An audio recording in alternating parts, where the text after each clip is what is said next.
I would like to call this meeting of the Prince William County School Board to order. Pursuant to Virginia Code Section 2.2-3708.2 and School Board Policy 139, School Board Participation in Meetings by Electronic Communication, School Board member Diane Ralston will participate in the meeting through electronic means due to a medical condition that prevents her in-person participation. A motion is in order for the approval of the closed session agenda. Ms. Williams. Thank you, Madam Vice Chair.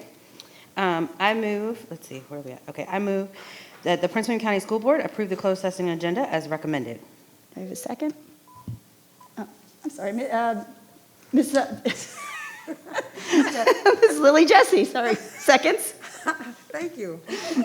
I do. Any discussion? Please vote. Ms. Ralston, how do you vote? Yes. Ms. Ralston votes yes. Is 7 yes, 1 absent. Chairman Lateef, motion passed. Moving on to the motion to enter closed session, a motion is in order. Ms. Williams. Thank you, Madam Vice Chair. I move that pursuant to Virginia Code 2.2-3711 and 2.2-3712, the Prince William County School Board enter closed session for the following reasons. 1, to discuss with staff the appointment, transfer, release, performance, disciplining, assignment, and promotion of specific officers and employees under VA Code 2.2-3711A1. 2, to consult with Division Counsel and receive advice on legal matters relating to specific employees and students and proposed nationwide settlements of opioid-related claims as provided by VA Code 2.2-3711A1, 2, 7, and 8. And 3, to receive information and discuss with staff and legal counsel the investment of public funds and the acquisition and sale of real property for school purposes, where discussion in open session would adversely affect the bargaining position or negotiating strategy of the school board, and where, if made public initially, would adversely affect the financial interest of the school board under VA Code 2.2-3711A3, 6, and 8. Thank you. Do I have a second? I second. Ms. Jackson, seconds. Any discussion? All right, please vote. Ms. Ralston, how do you vote? Yes. Ms. Ralston votes yes.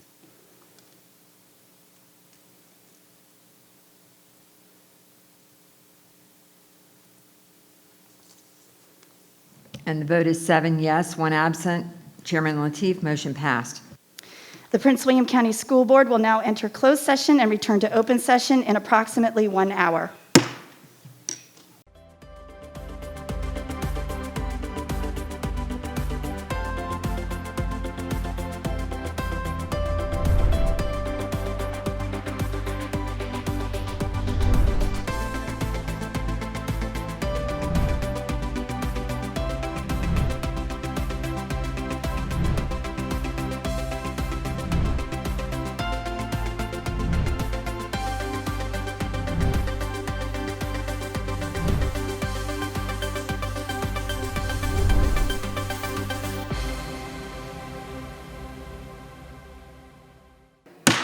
The Prince William County School Board is now returning to open session from closed session.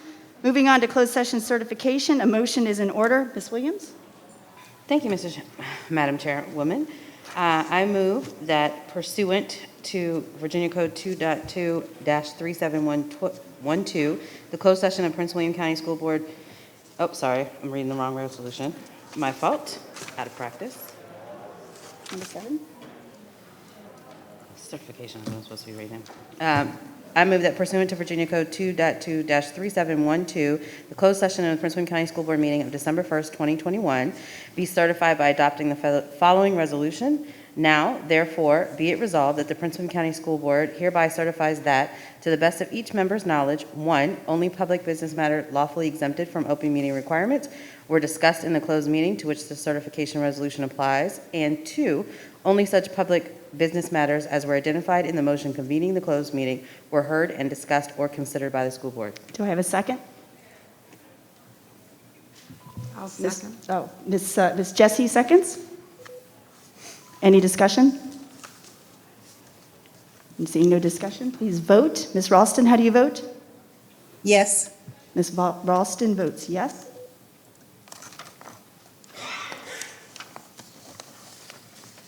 And the vote is 7 yes, 1 absent. Chairman Lateef, motion passed. Moving on to closed session action items, a motion is in order. Madam Vice Chair. Ms. Williams. I move that the Prince William County School Board approve the appointments and releases of specific employees as presented in closed session. Do I have a second? Ms. Jessie? A second. Ms. Jessie seconds. Any discussion? Please vote. Ms. Ralston, how do you vote? Yes. Ms. Ralston votes yes.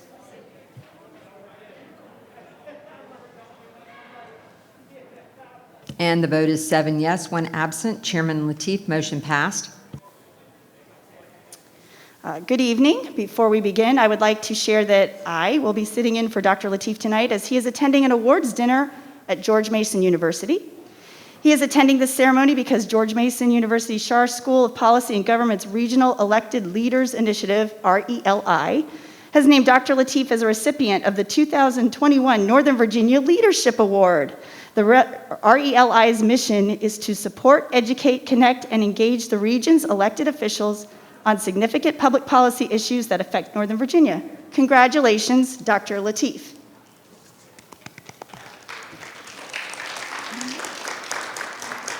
Also, before we get started with tonight's meeting, we would like to recognize the Charles J. Colgan Senior High School girls volleyball team on their win in the Virginia Class 6 Volleyball State Championship match.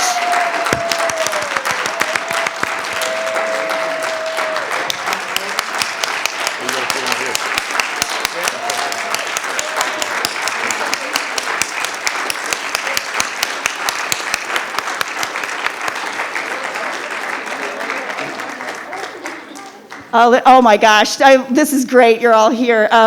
The team has joined us tonight along with their coaches who are Keith Meza, did I say that correctly? Yes. Thank you, Coach. Tom Morin, did I say that correctly? Thank you, Coach. And Dana Butler, thank you, Coach. And Dave Huckstein is here tonight. Is Dr. Healy here tonight? Yes, this is fantastic. All right. Listen, you guys gave us life. Like, not only the school community was rooting for you, Prince William County was rooting for you. I'd say Northern Virginia, but you played Herndon and they're part of us. So Prince William was definitely rooting for you. What you did for our esteem, the joy. It was so much fun to watch you play in real life, watch you in the videos, the wins you had. I heard nothing but great things about you from teachers, from other students. People talk about what great people you are. That's really important. We've had a really rough year, and you gave us so much to look forward to. So not just winning, but you are upholding this whole community, this whole county. And I am so grateful. Thank you so much for coming in tonight to being recognized. You guys are fantastic. Another round of applause for these fantastic players. Mrs. Davenport, do you think we can take a photo?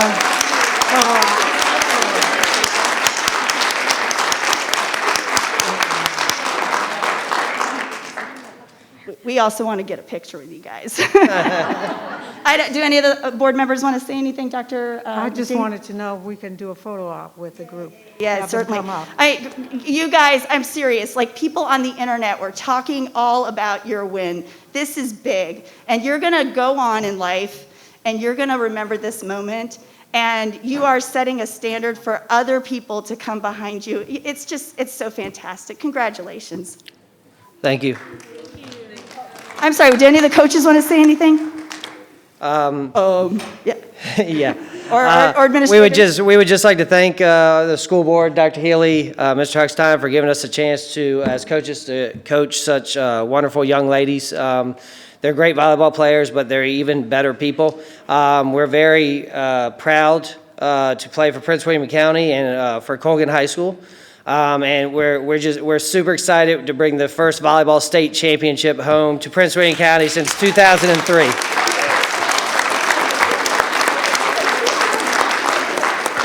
Madam Chair, can I just really quickly? I just want to extend a hearty congratulations to you. You make us proud. We are extremely Thank you. proud. And I know for our students, you are student athletes, and I know how challenging that is to maintain your scholarship and you have such grit and perseverance and character.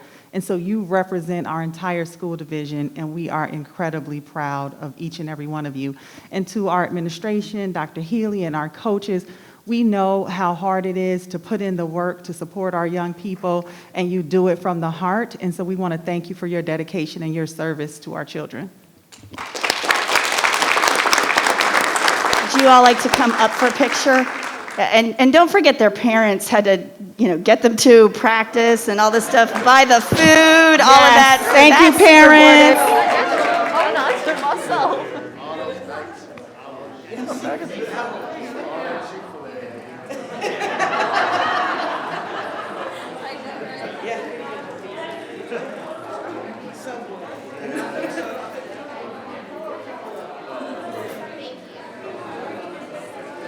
Excuse us.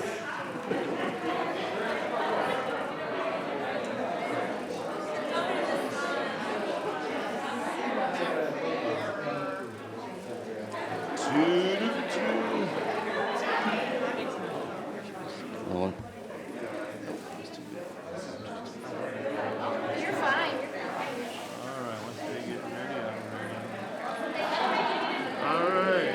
One, Just turned around backwards. 2, 3.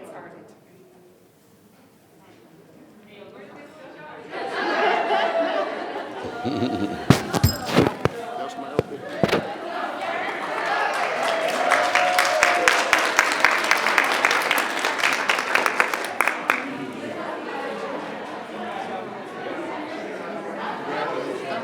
Taking us out.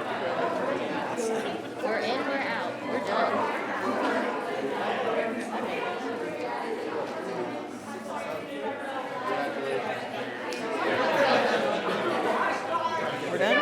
Thank you.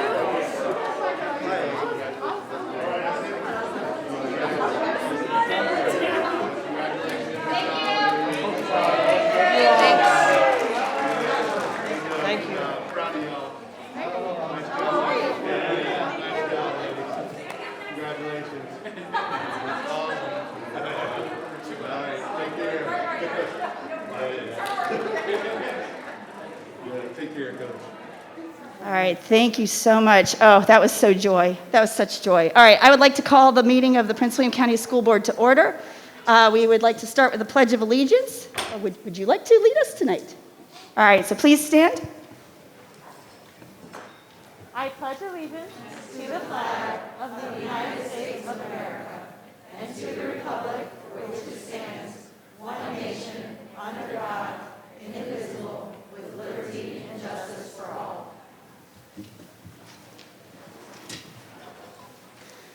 Moving on to approval of the public meeting agenda, a motion is in order. Ms. Williams? Thank you, Madam Vice Chair. I move that the Prince William County School Board approve the public meeting agenda as recommended. Do I have a second? Ms. Jessie? Ms. Jessie seconds. Any discussion? Please vote. Ms. Ralston, how do you vote? Yes. Ms. Ralston votes yes.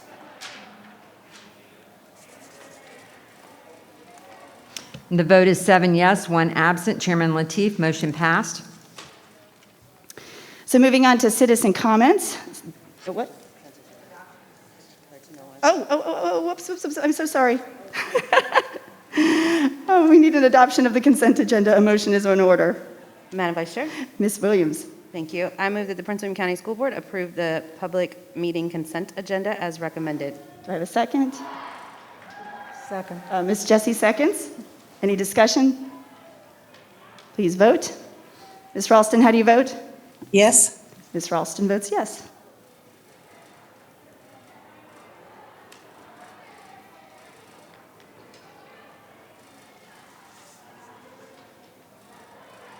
The vote is 7 yes, 1 absent. Chairman Lateef, motion passed. All right, very good. Now we're moving on to citizen comments. All right. So those citizens who have signed up in advance with the clerk may address the school board this evening when they are called to the podium. The citizen comment period for regular school board meetings is limited to 1 hour, with the first half hour reserved for comments on agenda items only, and the second half hour for comments on agenda items or other topics germane to the operations and policies of PWCS. We have 1 speaker on agenda items and 10 on non-agenda items. Speakers will have 3 minutes to speak. Please use proper decorum and manners while at the podium. If you do not do so, you'll be asked to step aside. When you are called to the podium, please state your name and address for the record. Our first speaker on agenda items is Micaiah Little.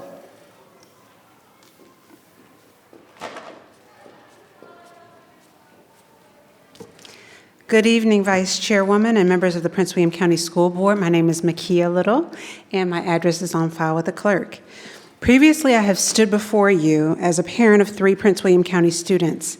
However, tonight I stand before you as president of the TJ Alumni Action Group and as a former TJ student who commuted from this county. I understand that as a board, you all have been faced with unprecedented and historic challenges that absolutely and understandably require you to prioritize your efforts, energy, and focus. However, I would like to appeal to you tonight on behalf of current and future Prince William County TJ students and families. In October of 2020, this board voted unanimously to recommend and request that the Thomas Jefferson High School for Science and Technology be governed by a regional governance board with all participating jurisdictions having a seat on that board. In September of 2020, the Loudoun County School Board included the same request in a letter they too submitted to the Fairfax County School Board. Your letter also expressed strong support for the efforts to improve the TJ admissions process, to improve diversity of underrepresented minorities and economically disadvantaged students. Furthermore, you directed your staff and superintendent at the time, Dr. Waltz, to work closely with the staff and superintendent of Fairfax County School Board on such reforms to admissions processes and related changes to the current agreements between all participating counties. Though these recommendations were sent to the Fairfax County School Board, there has yet to be a vote on the creation of such a board. This school year, Prince William County sent a record-breaking 89 students to TJ under the reformed admissions process.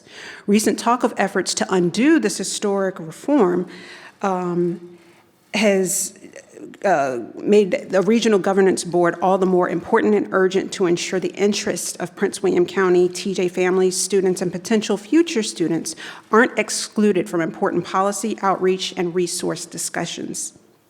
Furthermore, my organization of TJ Alum has worked tirelessly to analyze all available and foiable admissions data to make data-driven decisions in the reform and programs for which we advocate. However, significant data collection gaps exist that negatively impact our ability to thoughtfully advocate for Northern Virginia's gifted students who are passionate about STEM. Despite what you may read on Twitter, we are not anti-Asian. In fact, there are Asian subgroups, including low-income Asians, English language learners, and refugees who are still underrepresented at TJ. Without adequate data collection, pressure from groups not driven by data or facts has the potential to leave gifted children from our county out of the discussion. Plenty of county employees, parents, and students are happy to engage and help ensure follow-through of the establishment of a regional governance board so that TJ is managed just like most every other governor's school in Virginia by all districts it serves. Thank you. Thank you for your continued advocacy and consideration. Thank you, Ms. Little. I'll call up our next 5 people for non-agenda items are Kimberly Stewart, Kimberly Orozco, Jessica Newton, Riley O'Casey, and Ovetta Scott. So first up is Kimberly Stewart.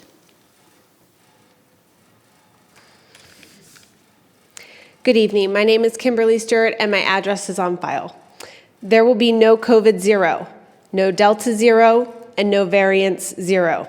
We have a vaccine. Get it. Mask if you want. Mitigate, time to move on. Lockdowns and school closures are no longer necessary or warranted. Learning to live with the endemic is necessary. These words shared by Dr. Lateef must be heard, and this board must immediately move to end mask mandates on our children in Prince William County schools. This is not a request by a concerned parent, teacher, or a member of this community. It's a continuous demand I have made and will continue to make here at this podium and with this school board as an educator, a constituent, and a mother. Masks should immediately be a health choice returned to the parents of students in this county and should no longer be required. Our children are suffering, and your continued inability to recognize the harm that masking has done to our children academically, emotionally, and physically with minimal scientific benefit is criminal. It's time to move on. To justify continued masking of school kids with no end in sight, we have to prove that masks benefit kids and at what ages. This district has published zero data to date that supports the continued use of mandatory masking by our own research. Mask mandates can be challenging for younger children to follow and deprive them of stimuli they need. When masks are required, kids experience limitations in play, exercise, tolerance, and socialization, not to mention speech delay, phonic acquisition, and communication skills. In the past 2 years of this endemic, I have seen and heard very little science shared with our students and families and community about healthy lifestyles, exercise, good diet, and the benefits of vitamin D. I have, however, heard an extraordinary amount of argument on vaccines and masking. We can no longer pretend to hide from this virus, and I believe that Dr. Lateef's words state this loudly and clearly. I demand that the school board move to reconsider and vote on ending the mask mandates in our schools. If individual students, parents, teachers, and community members wish to wear them, then it should always be a choice. Please open our schools to volunteers, continue smart and common sense mitigations, but end the mask mandates. You can't hide from a virus, and the madness needs to end. As an educator, I see the disgusting harm these masks are causing to our children. As an educator, I care about my own health and safety, but I care about the health, the welfare, the mental stability, and the emotional care and academic success of my students more. It's why I became an educator. End the mandates. On another note, after yesterday's tragedy, I want to take a brief moment and thank all of our current teachers, staff, and SRO support in schools who provide the protection and safety our kids need in schools today. Your commitment to our children does not go unnoticed. Thank you. Next up, we have Kimberly Orozco.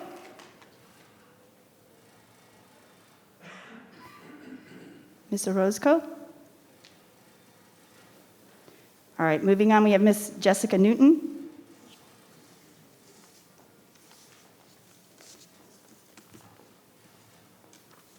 Hello, my name is Jessica Newton. My address is on file. I attended Ms. Williams' town hall on culturally responsive instruction last month. While I appreciate that a town hall was held, I was in disbelief that questions related to critical race theory were shut down with a disingenuous denial. Gloria Ladson-Billings is the creator of culturally responsive instruction. Ms. Ladson-Billings is a prominent critical race theorist who has spent over 3 decades working to implement the tenets of the theory into K-12 education. In her 1998 article entitled Toward a Critical Race Theory of Education, she writes in a foreword, and I quote, "This article argues for a critical race theoretical perspective in education analogous to that of critical race theory in legal scholarship by developing 3 propositions. 1, race continues to be significant in the U.S. U.S. society is based on property rights instead of human rights. And 3, the intersection of race and property creates an analytical tool for understanding inequity." The article concludes with a look at the limitations of the current multicultural paradigm, unquote. This article signaled the beginning of her work that resulted in the creation of culturally responsive instruction. Ms. Ladson-Billings is a Virginia Department of Education cited resource. She has written about implementing critical race theory into education for over 30 years. Stop the charade. Culturally responsive instruction created by a critical race theorist who is a Virginia Department of Education cited source is the implementation of the theory. You're not going to teach theory, you're going to implement it. Stop lying to us. And regarding masks, I am legitimately concerned for the mental health of our young students. Suicide of our young children is at an all-time high. I have 2 teenagers out of my own home that go to high school in this county, and a niece who has seriously been struggling with depression since the start of the pandemic. A once happy and carefree social butterfly now hides behind a mask and likes it better that way.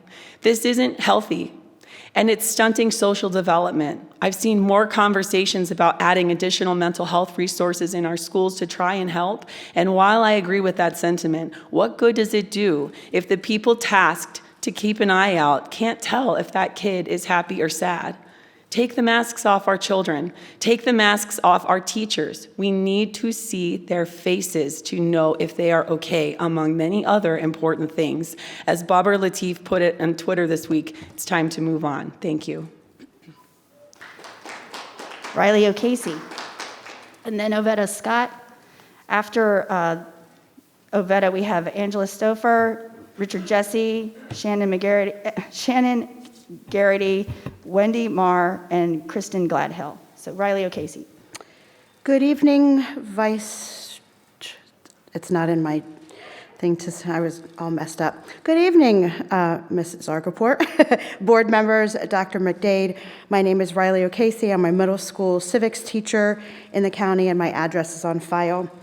There is no way to adequately thank our teachers and staff for the heroic work that has been done this past year. Please know our students are better because of the efforts of every person in this school division. Returning to in-person learning, we have seen students with significant deficits in social and communication skills.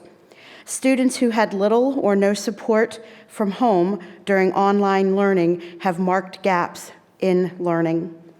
Added to this are mental health challenges we all face after a year of uncertainty, fear, and political upheaval. These problems will not go away in a year. We need to acknowledge these problems exist and come up with a plan to support our students and the staff members who continue to do their instruction, as well as be a part-time counselor, because our counselors are absolutely overwhelmed right now. Part-time social worker, and an advocate. We have appeared to have lost our focus. Why aren't adults fighting over the safety, mental health, social, emotional development, and academic success of our kids, instead of critical race theory, which we are not teaching in Prince William County schools? Tonight, I am asking this board, the administration, and the community to put their financial, physical, and emotional resources into identifying ways to make this a reality. We hear all the time from this board that decisions are made in the best interest of our kids, but it's time for action from all board members. I challenge you, board members, to look at the number of threat assessments, suicide assessments, suicide attempts, incident reports, staff and student absences. These are issues that will not be fixed by testing and testing and testing. Kids have forgotten how to be students. They've forgotten how to work with others, and they have forgotten how to express their emotions properly. This is disrupting our schools across the county. The staff are worn down. There is pressure to get through the lessons and test and test and test. If the teachers are not okay, the students are not okay. Thank you. Ovetta Scott.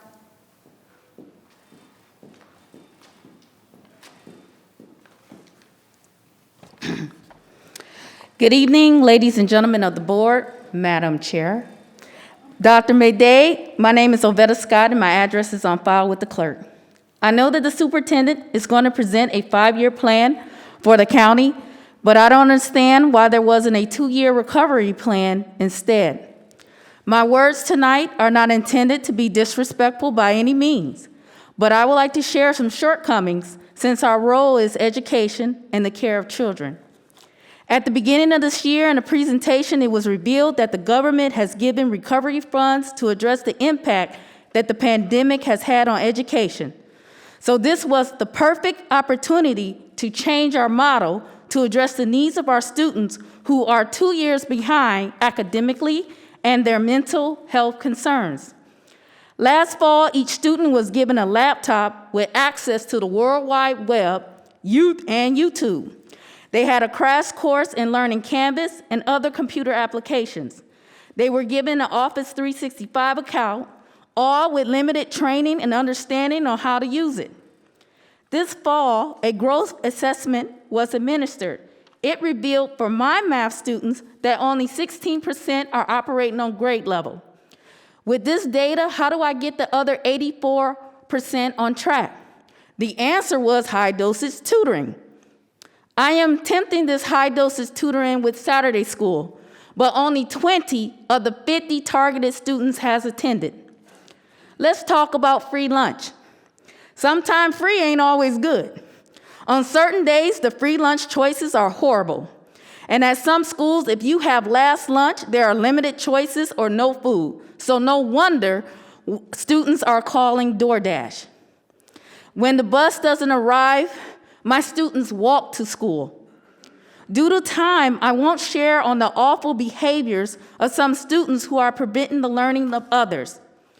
There is no support or accountability when it comes to seeking help in tackling this issue. I have served in this profession for over 20 years. To be in this profession is to care, and I don't see how this is real care. Everyone on the board preach about how they are for the best interests of our students. To me, you miss a real opportunity to have social skills, computer training, block schedules, or basic math skill classes. Our students' learning was interrupted by a pandemic, which highlighted that our educational process needs to change for a student of the 21st century. When change happened, the normal thing to do is address the change into a positive. Many teachers have innovative ideas and meaningful impact, but they all fall on deaf ears because you are afraid of change. Thank you, Ms. Scott. In my opinion, high dosage of anything will lead to a high dosage of burnout. Thank you. Ms. Stouffer.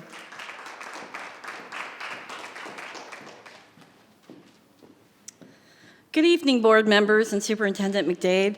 I appreciate the time you have given citizens to speak. My name is Angela Stouffer. I live and teach in the county. My address is on file. I've been a teacher for 30 years. And I'm speaking to you from vast experience. I currently teach family and consumer science to middle schoolers. As I speak, I'm hopeful that you will keep this quote from Stephen Covey in mind. Most people do not listen with the intent to understand. They listen with the intent to reply. Please listen with ears to hear. I'm here to speak about mental health, the mental health of both students and staff. We are surviving a pandemic. Families are stressed. Staff families, community families, students' families. Staff morale is at the lowest I have ever seen, 30 years worth of low, let me tell you. We're doing more now than ever before as teachers. We are covering classes because of a sub shortage. At some schools, teachers are paid to do this, while at other schools they aren't. That isn't equity. That inequity causes consternation because, we all do talk and we know who's getting paid and who isn't. We should be treated with equity. Support for teachers has waned from both school-based admin as well as admin-based here. We feel like we are on our own so much of the time. How can this be alleviated? Possibly sending staff with teaching credentials, I know the Kelly Center is filled with you all, into classrooms to help with a sub situation. Set a greater structure for students. Expect students to behave appropriately and get their work in on time. Students thrive with loving structure. This structure must be set from the top and enforced identically at all schools. I keep hearing about high dosage tutoring. There have been students that have been behind in academics since the advent of public school. I'm not trying to minimize this, I'm just putting it in perspective. I am teaching my 6th graders about Maslow currently. I wonder if that has been forgotten by those that are steering this system. So many of our students are in dire need of social emotional learning and care. The only phrase we hear is high dosage tutoring, and the voices of those on the 3rd floor in the front offices decrying the learning loss that the students have undergone. These murmurings serve to increase the anxiety of both students and teachers. I'm not gonna make it, okay. So, one thing that we have succeeded in is doubling the number of tests that 8th graders are taking this year. 8th graders are taking 12 tests. So imagine the anxiety this causes. And the last thing I would like to close with is be not afraid of going slowly. Be afraid of standing still. Please give us the time to re-socialize our students and realize that that we will catch up, but it won't be tomorrow. Thank you. Thank you. Mr. Jesse?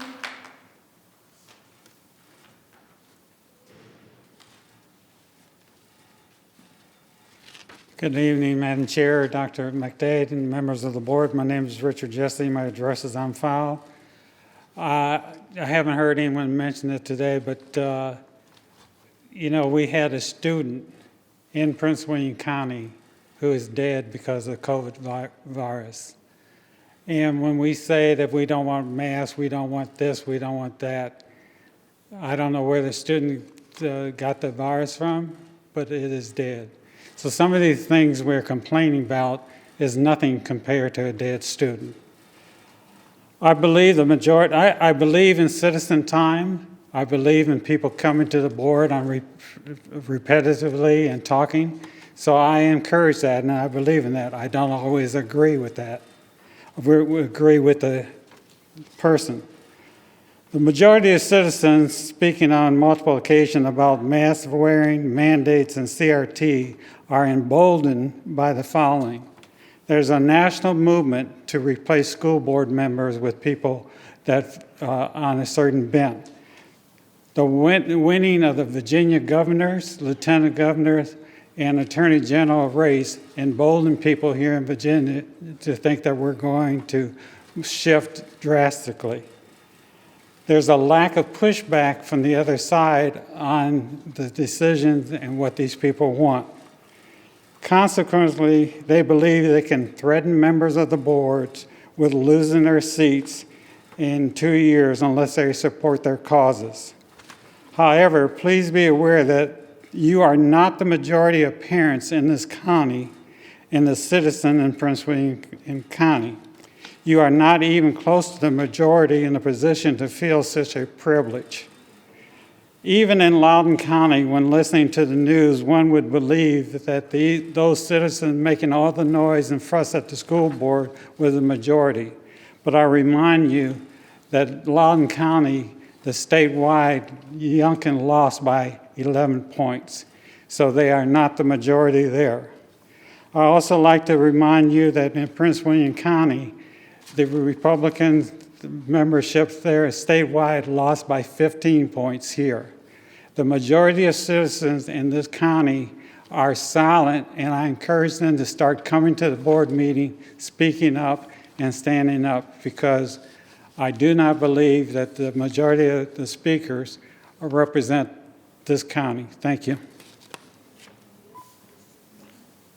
Our next speaker is Shannon Garrity.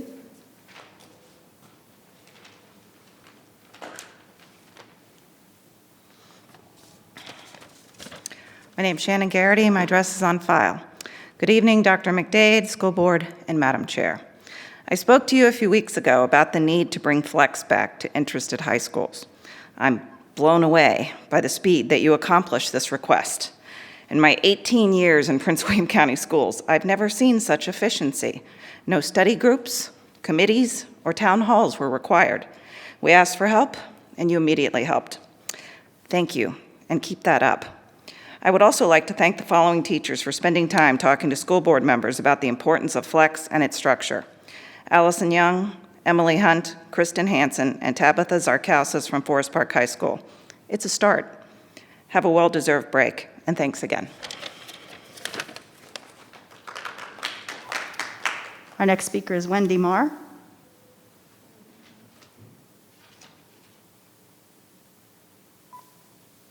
Miss Marr? All right. Our last speaker is Kristen Gladhill.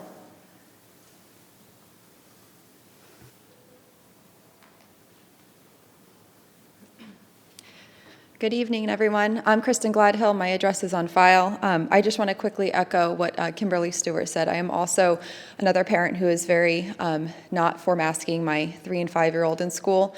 And we are pulling our kids out of a school that we're currently in now because of a change in a policy that happened 2 days ago. And they're not accepting our medical or religious exemptions just kind of overnight. So I'm very much against that and think kids need to see, and all the things she said. But I am here to remind us the importance of the SRO program, the school resource officer, and police presence in our schools. The SRO program is not only allows for valuable and critical relationships to be built, between the community and the police, but also provides immediate and swift response in the case of school shootings and other emergencies. The SRO program supports the safety and security of our children, and how could anyone agree against more of this? The recent incident in Michigan is an example of this need. Due to the response times, it's important to have an SRO on campus to be the first responder on the scene that doesn't require additional time waiting for local law enforcement. SROs can immediately respond to threats. In extreme instances like the one I just referenced, every minute waiting could mean a student's life. There are surrounding counties that have gotten rid of the SRO programs and needed to reinstitute it due to the increased need in our schools. The program is meant to provide positive relationships and police presence. They support our school staff and students and our communities and should be thanked for their continued work to protect our students and schools, not fought to remove. Thank you. All right, it looks like that's all of our speakers this evening. So moving on, we have joining us this evening on the dais is Danya Sharifi, a junior who attends Gainesville High School. Good evening, everyone. I'm Danya Sharifi. I'm one of the student representatives for Prince William County Schools this year. So it's halfway through the second quarter, so I'd like to give an update as to how students are doing. So far, I've seen students becoming well transitioned into being in an in-person format for the school year. Additionally, students have extremely benefited from being able to participate in person at schools through collaborating in classrooms with projects and collaborating with their peers and participating in extracurriculars such as school clubs, which may not have been available during the previous school year while we were virtual. In the spirit of Thanksgiving, I would like to say thank you to the Prince William County School Board, staff, teachers, and custodians at each school for keeping our schools and communities safe and clean, so that students may continue to benefit from being in person at school. As I've mentioned before, one of my priorities for this year is ensuring all students have a voice on the changes to the dress code. The process for revising the recent dress code for the 2022 to 2023 school year and implementing those changes into high schools and middle schools will be beginning soon. So I'll be working with the staff members at the Office of Accountability and the Office of Student Services to identify ways we can gather more student input on what proposed changes might be. This may take form of a student survey to be sent out to the students in Prince William County to get feedback about their experiences with the dress code. Furthermore, I'm working on planning the event I've mentioned in the past, the sort of conference event that would bring students together from each grade at each school in Prince William County to discuss certain topics and issues within their school and community and county. The purpose is to get insight and collaborate with students throughout the county, and as a student representative, it's important for me to be able to represent all those voices in the county, so I look forward into planning those opportunities. Additionally, the other student representatives and I have created a student representative Twitter account where we will repost a bunch of different events, accomplishments, and opportunities in the county. Our handle is at PWCS Reps on Twitter, and we're also hoping to set up an Instagram. So students, be sure to follow our account to stay updated about the events and opportunities in the county, and also, have an easy way to contact us. We always want to hear your input and answer any questions or concerns. Thank you all, and have a good rest of your night. Thank you, Ms. Sharifi. We are moving on to superintendent's time. Dr. McDade. Thank you, Madam Vice Chair. Good evening, everyone. As I shared during the last school board meeting, I am providing today an update on the impact on the national shortage of substitute teachers. After being made aware of concerns of teachers missing planning time to cover the classroom of a colleague, we have conducted a division-wide analysis and found that in 10% of the cases where teachers were required to provide substitute coverage, they were not provided adequate planning time. Additionally, we found, particularly in the elementary school environment, teachers were losing planning time due to additional collaborative learning team meetings. We are addressing these two concerns in the following manner. We are providing clear direction to our school leaders aligned with our existing regulations that allow for the assignment of duties during non-planning time. We are also norming our practices division-wide around collaborative learning teams and will direct that teacher planning time should not be required for collaborative learning teams more than twice per week. Finally, in emergency situations where teachers must be utilized for substitute coverage and are not provided their planning time, they must be compensated for the lost planning time. I'm hopeful that these actions will help protect our teachers' crucial planning time, and our associate superintendents will continue to monitor to ensure that this is being done with fidelity. We have heard from several parents who have shared their desire to volunteer to support schools, and we value parent support. For clarification, under our existing regulations and health plan, volunteers are allowed in the building where the principal may deem needed or appropriate. For health safety reasons and to reduce potential contact tracing, volunteers and visitors will not be allowed to eat in the cafeteria, and in some cases where space does not permit additional people, volunteers may not be allowed in the cafeteria during meal times. Schools will be expected to keep accurate logs of visitors to allow for case investigation and contact tracing. Volunteers working for 15 hours or more per week will be required to comply with the vaccine resolution requirements. We recognize and appreciate our volunteers' contributions to our students, staff, and our schools. In an effort to provide a safe place for our staff, students, and community members to address concerns, in the summer of 2019, the school board hired an ombudsman. Our ombudsman recently resigned, but I'm delighted to share that we have hired a new ombudsman, Monique Bookstein, who will begin January 3rd. Ms. Bookstein has more than 13 years of experience serving in an ombudsman role, most recently with the Federal Bureau of Investigation. I am excited about the experience that Ms. Bookstein will bring to this important role of facilitating discussions to resolve issues. As mentioned previously, to guide our work for the next 4 years, we are developing our Vision 2025 Launching Thriving Futures strategic plan. Our strategic plan will serve as a common North Star driving our work to support our students and staff in shaping our investments for the next 4 years. By December 17th, we will share the framework for the plan publicly, as well as direction for our employees, parents, and guardians, and community members on how to provide feedback on the strategic plan. We have engaged more than 4,000 stakeholders in the development of this plan thus far, and I appreciate the support and input received on this important planning guide for our future. Please watch our website and your email inbox for more information on how you can provide feedback. In a few minutes, Ms. Rita Goss, Associate Superintendent for the Office of Teaching and Learning, will provide an update on our gifted education, International Baccalaureate, Advanced Placement, and Cambridge programs. Before she begins, I would like to share a few key takeaways. It should be no surprise that the pandemic has had a negative impact on these advanced academic programs. First, we experienced a decrease of more than 900 students who received gifted services between the 2018-19 and 2020-21 school years. We have also learned that both the frequency and quality of student participation in virtual gifted services were inconsistent.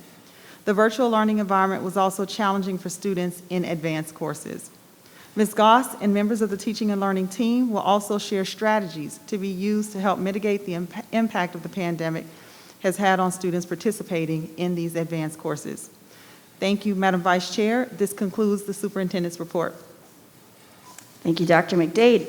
Moving on to board matters, we have an item at the request of board members Ms. Jackson from Brentsville, Chairman Lateef, and Jen Wall from the Gainesville District, who asked that the board receive an update on the gifted education program. So we will turn this over to Dr. McDade.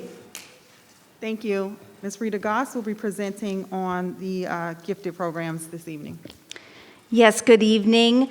Vice Chairwoman Zargapur, school board members, and Dr. McDade. Tonight, we are indeed presenting, by request of school board members, the Chairman Lateef, Mrs. Jackson, and Mrs. Wall, on updated information on gifted education and advanced academics, including International Baccalaureate, Advanced Placement, and the Cambridge program. We will be sharing basic information, program explanations, challenges and successes posed by and during the pandemic, as well as important data. As Dr. McDade indicated, the data you will see tonight will indicate the effects of the pandemic, as well as demonstrate that we do have opportunity and achievement gaps that we must, as a division, continue to have an imperative to address. You will hear our supervisor for gifted education, Ms. Brenda Bailey, and Karima Wesselhoff, the supervisor for advanced academics and specialty programs, share about our strategies to address those impacts of the pandemic, as well as close those achievement and opportunity gaps.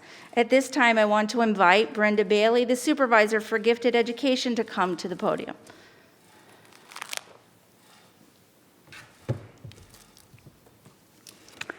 Good evening, Vice Chairwoman Zargarpur, members of the board, and Dr. McDade.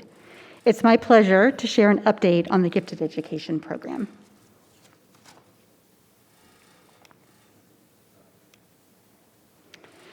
Over the last year and a half, we faced many challenges as a program.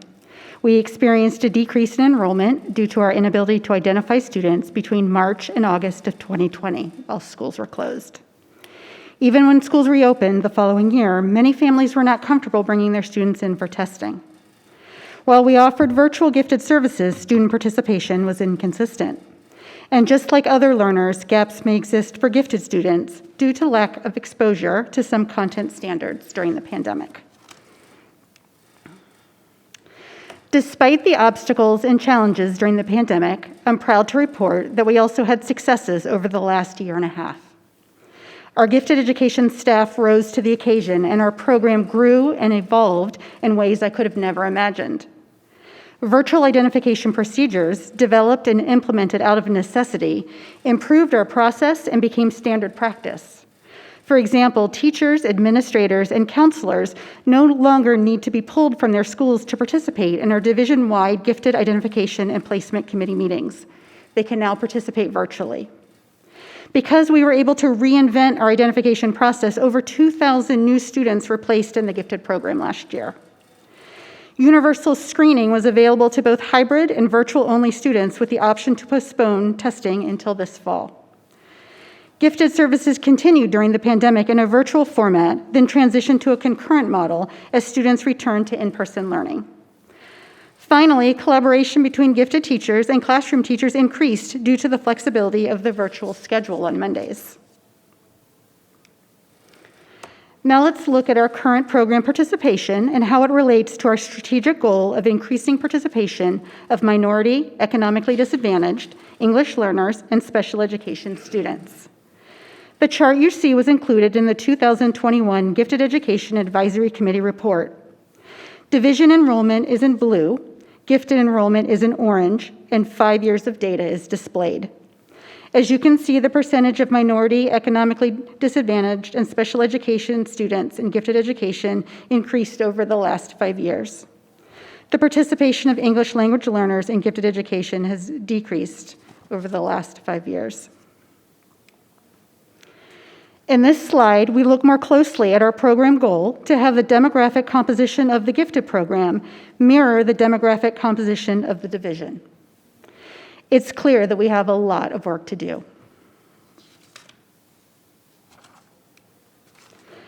Let's start by looking at the two groups with the largest gaps.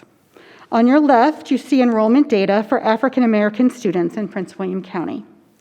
In blue, you see that division-wide enrollment of African American students is trending down slightly.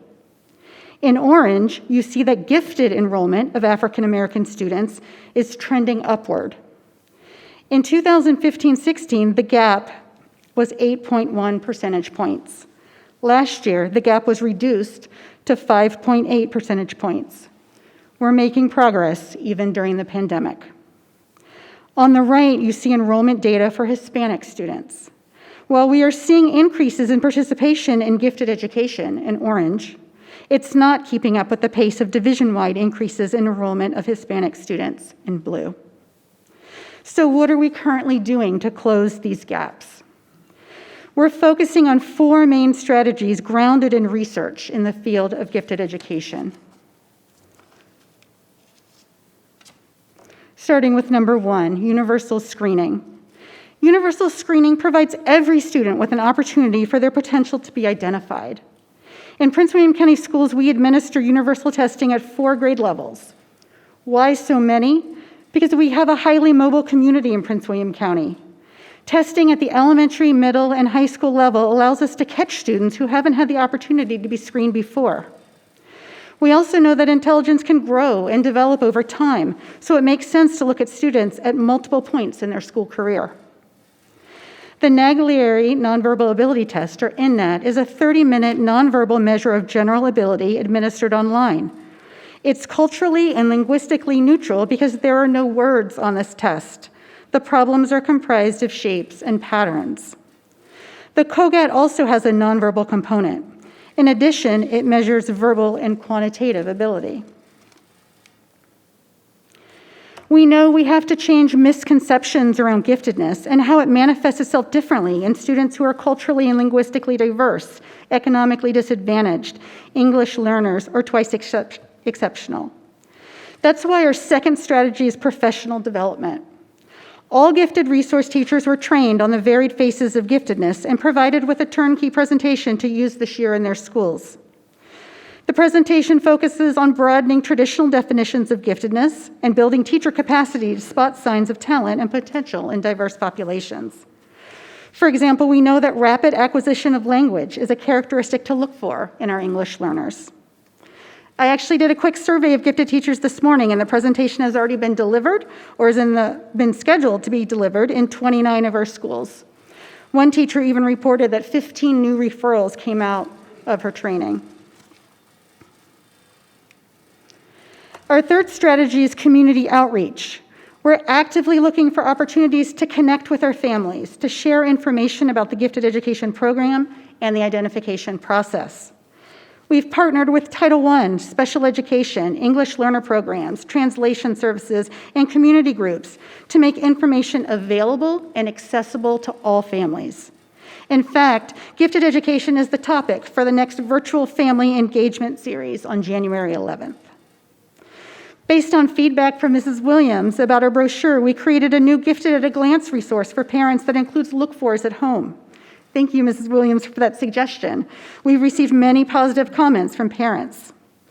We also have a parent webinar on our website, narrated in English and also in Spanish, that guides parents through the identification process and helps them to complete the paperwork involved.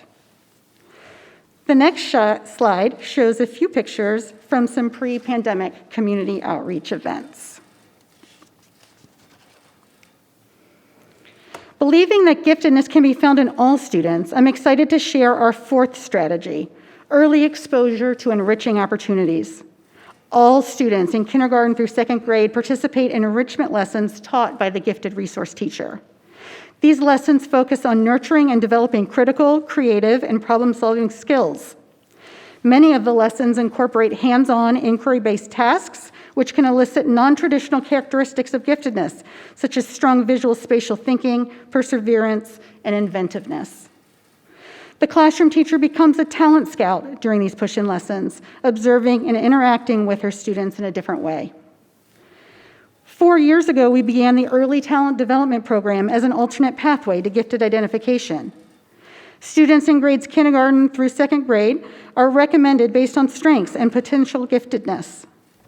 The gifted teacher and classroom teacher work collaboratively to differentiate instruction and provide enriching opportunities in the classroom. The ETD program is available in all of our elementary schools. I have to be honest, I put in the next slide to warm your heart. Take a look at these faces during some of our pre-pandemic push-in lessons.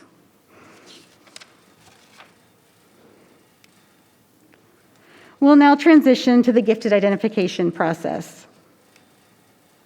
This slide shows how gifted is defined in the Virginia regulations governing educational services for gifted students.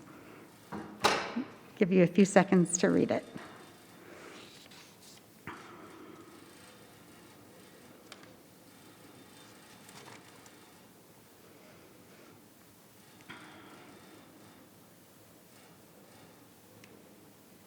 In Prince William County Schools, we have a multi-criteria identification process. That means that no single criterion is used to determine a student's eligibility for the gifted program. Instead, we review data from multiple sources. We consider aptitude testing, reading and math proficiency levels, professional and parent input, and student work products. This process is open to any student in Prince William County Schools. We take referrals from parents, professionals, even the students themselves. We provide all of the forms in the language requested and collaborate with the English Learner Programs and Services Department to support families in this process. You can learn much more about the gifted identification process in our parent webinar. It's available online and accessible through the Prince William County Schools YouTube channel. You'll see links on this slide to the English narrated and the Spanish narrated versions, but there are also transcripts available in other languages. This concludes my portion of the presentation. I would like to introduce my colleague, Karima Wesselhoff, Supervisor of Advanced Academics, who will share IB, AP, and Cambridge program updates.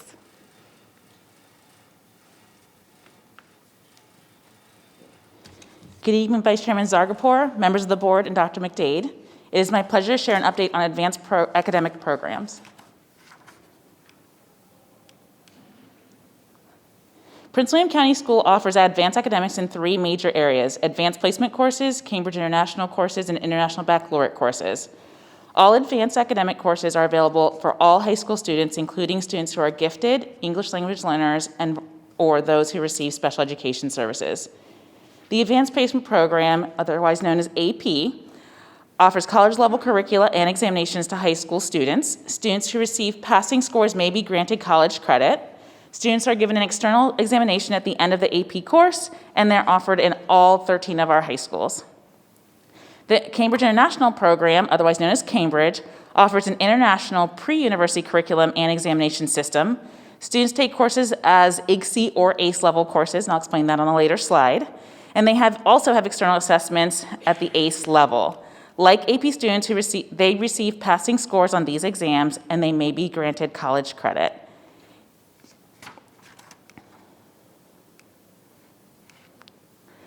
We also offer international baccalaureate courses. This is an international program that prepares students for college, university, and career readiness through cross-curricular studies with a focus on global connections. At the high school level, we offer 2 pathways, the diploma program and the career-related program. IB courses are offered at both Garfield High School and Unity Reed High School. These courses, again, are open to all students in the schools that offer them and are aligned to our specialty programs. For students who attend schools where a type of course may not be offered, they are available to apply through our specialty program application process. For example, if a student is interested in the IB program, he or she may apply to Unity Reed or Garfield for the program. But I would really like to emphasize, again, that these courses do also stand alone outside of the specialty program. So students, regardless of their participation in a program, may take an AP, IB, or Cambridge course if it is offered in their building. Teachers that teach these courses all have VDOE certification and also participate in additional professional development and training from their respective companies. Additionally, I'm going the wrong way. Additionally, we offer contract dual enrollment courses. These are actual college courses offered in our high schools during the school day. Students participating in dual enrollment receive both high school credit and college credit and begin their permanent college transcript. These courses are taught by Prince William County certified teachers who are also endorsed by the governing college, and for most of our courses, that is Northern Virginia Community College. This past spring, we launched another partnership with Northern Virginia Community College that we are now offering college credit-only courses through the Early Online College Partnership. This program allows high school juniors and seniors to take up to 2 credit courses at Nova free of charge. I can't get back to the other slide, so I'm going to look at the AP enrollment slide. Let's see if we can go back. There we go. So this slide shows a comparison of AP exam enrollments versus qualifying scores, but looking at unique students. So the bars in the next 3 graphs represent the exact same thing, so I'll explain them here for you. The blue bar represents a unique student. So each student, no matter how many courses they're enrolled in, count only 1 time. The orange bar shows the number of unique students who scored a qualifying mark on at least 1 exam. Even if a student took multiple exams, that means that student has counted only once. So if you look at this slide in front of you, you'll see that the trend from 2021, we did have a slight increase in enrollment in AP, but we did see a decrease in the number of students scoring a qualifying score. College Board does quantify a qualifying score as a 3 or higher on the exam. Again, the bars represent the unique student enrollment numbers for ACE. ACE, again, is the name of the courses that are offered at the Cambridge programs. So in this one, you'll see that over the last 5 years, we have seen a consistent decline in both enrollment and qualifying scores in our Cambridge program. Cambridge defines a qualifying mark as an E or better on their exam. You will notice on this slide the IB enrollments. Again, the blue and the orange mean the same thing. And you'll see that our IB programs have seen a slight decline in enrollment. However, the gap between enrollment and the qualifying score did decrease. IB defines a qualifying mark as a 4 or better.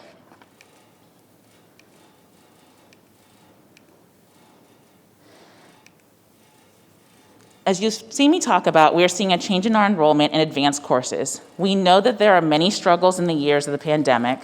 In spring of 2020, all 3 programs adjusted the delivery methods of their exams. AP moved to an online format with free response questions only and a shortened testing time. They also experienced technical difficulties that may have affected student scores. The ACE and IB programs canceled their external exams and used internal assessments and predicted grades to determine a final score for students. In the spring of 2021, AP returned to their traditional testing format comprised of multiple choice and free response questions. Students had the choice to take the test digitally or paper pencil, while ACE required that all students to be physically present in the school to take their exams. IB continued the use of internal assessments and predicted grades to determine final scores of students. We also know from anecdotal feedback from parents, students, and school staff that after a year and a half of learning at home, some students were risk-averse and were reluctant to undertake additional academic challenges. Some students demonstrated this by choosing to opt out of their exam, which may explain some of the differences we see in the data. As a newer supervisor, one of the pieces I've been working on is addressing the opportunity and achievement gaps. Here are some of the ways. I've begun processes to standardize our practices across the division with regards to how we counsel and encourage students to take courses. We are working on changing misconceptions about advanced courses and forming stronger partnerships with the advanced course governing bodies, school staff, and families. We have open access to our advanced courses, meaning there are no artificial barriers preventing students from accessing advanced courses. And we are using available data to specifically identify and target students who have shown an ability to be successful in advanced coursework, especially those who are from our underrepresented groups. Finally, Prince William County pays for all AP, IB, and ACE exams, which eliminates the financial barrier for our students. We provide regular support to advanced program coordinators and teachers of advanced courses. This year, we launched a division-wide AP professional development team where all AP teachers in the division look at data, identify areas of success and areas of challenge, and then collaborate and share resources and best practice. Through this group, teachers are developing normed expectations and practices, and we directly support professional learning for teachers of advanced courses. Our goal is to create a similar group for our IB and Cambridge teachers as well. We have significantly increased communication surrounding our programs. We offer information sessions about all of our programs in multiple languages. To date, we have given 17 presentations in 9 language and American Sign Language. In our presentation for the Family Engagement Series last month, we had over 425 families in that one session. Combined, we provide direct communication about our program offerings to several thousand participants and have posted our information sessions online for our families to access at their convenience. We have launched a new, more robust application program that allows for better data collection, and it allows families to translate the application in over 120 different languages. We provide one-on-one support directly to families and work to provide consistent messaging to all stakeholders to ensure clarity and consistency for our families. We've continued our work with other departments and offices and schools to address and identify the supports needed to minimize the gaps we see in the data. In addition, we have recently launched our podcast, Press Play Prince William, focused on the programs and offerings of our school division. Families who are interested for more information on our programs and our courses should visit our website at pwcs.edu/AASP. I think you can see from our presentation this evening that we fully recognize the equity and achievement gaps, but I can assure you that both Mrs. Bailey and I have fully the commitment and support of the Office of Teaching and Learning to actively address the opportunity and achievement gaps for our students. Thank you for your time. This concludes my portion of the presentation.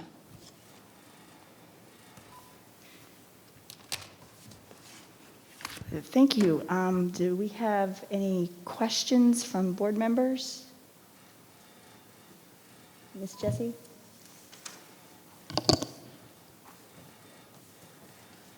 Good evening. Thank you for this very comprehensive presentation.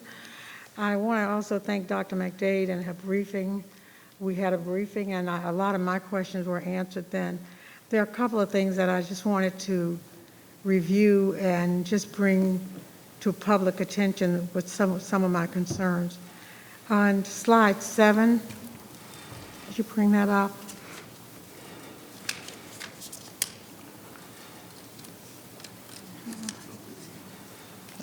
That's 20. 7. Which one's 7? What's that one? Okay. The participation, African American and Hispanic. I know that there's a lot of work being done, and we're going to get the strategic plan, so some of this may be answered later. But when I look at this graph, it's changed from the graph that I saw during the briefing period, but there's such a small gain, and I think that when you look at the African American, there's the gap is lower, but it's really, you're talking about 12.6 to 14.4, and I'd like to see us look at higher gains down the road, and I'm sure you guys would agree with that.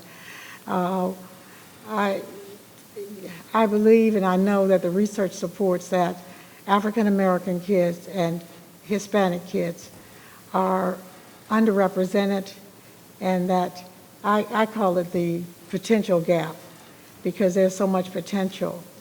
There's a slide where you talk about the COGAT and non-culturally biased measures.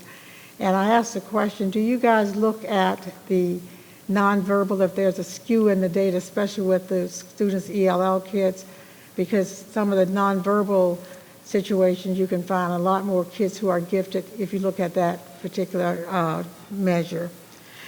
I thought there was slide 30, IB enrollment, but maybe that was from my notes from the, is there a slide 30? Could you look at that slide?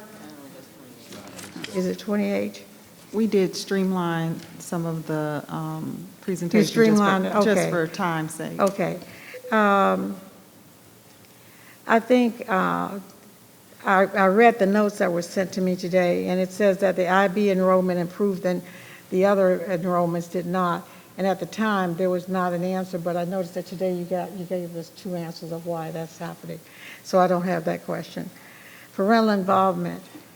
When you do this, how are you going to get parents who would not normally come to those activities involved? What's your plan for that? I assume that's for me. So we have done a specific outreach. So we post directly to Canvas, and we are working directly with school counselors to personally invite parents that we normally would not see. This year, we have done, like I said, over 19 presentations, and specifically, we're targeting those schools where we have low enrollment of students who are applying to programs. So we did, last week, we did 2 presentations directly to students. So in this case, it was elementary school students, directly to elementary school students during their day, and then the evening to their families. And we're continuing to push information in all of our avenues, including social media. A parent called me this week, and I hadn't thought of this, but when you look at encouraging African Americans and Hispanic kids to go into these courses, her son is in the gifted ed program. He doesn't want to be in the gifted ed program because he's the only African American in the room. And I think that's something that you guys need to think about, that, you know, when you're the only African American in the room, it's very difficult for these kids. So some kids opt out because they don't want to be the only one. So I don't know what you can do about that, but just some encouragement. The pre-governance program on the east, and there's a pre-governance program at Osborne Park. Correct. And you're looking at bringing that to the east? So there's been conversation about bringing a program to the east, but we have not officially launched a program as of yet. I would look at that. When we looked at U.S. News and World Report, Osborne Park was one of the first schools to be ranked in that particular, because I love the principal there, of course, I know you do too, Beecher. But he really did a great deal of looking at different strategies, and I think it's something worth looking into, because when I look at the 13 schools without full-time signet teachers, and that was in the report I received today, and those, I'm just going to list these schools because I think it's important to notice this, that the 13 schools were Occoquan, Dumfries, Westgate, River Oaks, McCullough, Potomac View, Dale City, Carrydale, Rumsco Hills, and Bel Air, Penn, Yorkshire, and Sinclair. What struck me about that was that these are Title I schools. And I would like for someone to look at that and see if there's some way that we can bring equity. I guess it's equity, we call it equity. But knowing Dr. McDade, I'm sure she's already thought about this and looking into it. But I just want to bring it to the public's attention that there is an equity issue. Although we've heard people say there is no equity issue, there is an equity issue. And I appreciate the fact that this report was done, because I've been in this county for a long time and I thought there was a discrepancy, but this data provides us with more information. I appreciate the fact that Dr. McDade and her staff are showing us the data. I call it the good, the bad, and the ugly, and also looking at what is working. And I want to congratulate you on the work that you are really doing. Thank you. Ms. Williams. Thank you, Madam Vice Chair Zargarpur. I get a kick out of saying that. So I'm not sure how many people are aware, but my journey with the school division outside of being a student and a parent started on the Gifted Advisory Council, which then led to me being here. So having that tenure, I can definitely see and tell the growth that the program has undergone. While I recognize that we still have a long way to go, we've come light years from where we started, especially from my perspective as a former Prince William County student who wasn't even allowed to test for gifted when I was in school, to then becoming a parent of a gifted student. But I will concur with Ms. Jessie. My own son did not pursue gifted education because he was tired of being the only minority in the room. And he was also tired of receiving gifted services under another name in like a class, or really didn't benefit him, especially as he matriculated up the system, through the system. Elementary was great. Middle school pullout's a little dicey. Middle school's a little dicey for everybody, I think. But definitely in high school, didn't value the pullout and didn't value being in classes that will serve dual purpose. And I think that as we continue to grow and develop the program, that's something that we may want to continue to look at. He was identified as a gifted student, participated in ACE, and participated in culinary. Waited till his senior year to take the Global Perspectives class, and then was the one of 2 minority students in Global Perspectives. The curriculum was not great. It was very much a mirror image to a history class that he had taken. And you know, and he's since graduated, so this is before pre-pandemic, before Dr. McDade came into, and before either one of you are in charge of gifted services. But, you know, that is an issue for our minority students. When they sit in a class and there's no one else that they can have a conversation with, and you're stacking them saying you're gifted, but here's another class that's supposed to meet your gifted services hours and needs, but they're not getting any value of it, any value from it. And I think that that's a real concern. And something that we should be aware of as we continue to grow and develop this program. I'm really proud of where we are now from where we've come, especially with having the push in for gifted teachers at K through 12, K through 2. I think that really takes the burden off of parents and our classroom teachers to be the primary identifiers for our gifted students. And able to service more students. I would like to see more information at another point in time, update on our Gifted ×2 and what we are doing as far as professional development and having staff awareness for identifying those students, because I know that's a struggle area, not just for Prince William, but everywhere. And then also what we are doing to change the mindset of counselors. Counselors are our key cornerstone for this. A lot of instances, students don't get placed in classes, teacher may recommend or not recommend, but because of a counselor. And I'm not saying that to speak badly of counselors or any of that, but I think as education is changing and shifting, we have to be mindful that all of our mindsets should change and shift as well. It's I know that we remove prerequisites to certain classes, but do all of our parents know?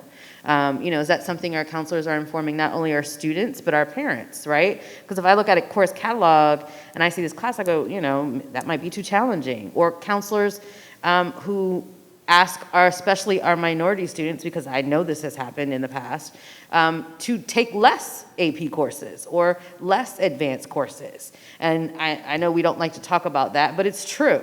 Because I experienced it in my own household, and I don't want to see another household go through that. And sometimes it's just a matter of when you went into the profession and how you view things.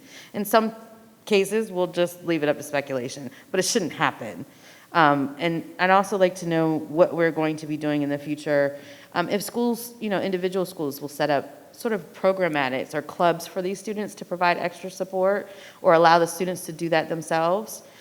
Because I think that not only getting support from your parents or your counselors, but having a peer group, especially with today's technology, it's so easy. If you had all the gifted students in, high school on an online chat group or something of that nature so that they're able to communicate.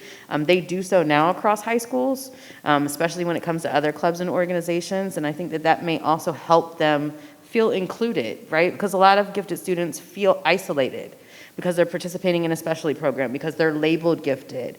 Our own students don't always know what a gifted student looks like, and so there's this perception that you have to be a nerdy straight A student when we know through research that a lot of times it's the kid that doesn't turn in their homework, the kid that loses things, the kid that comes up with this excellent presentation but can't tell you how they did the work behind it.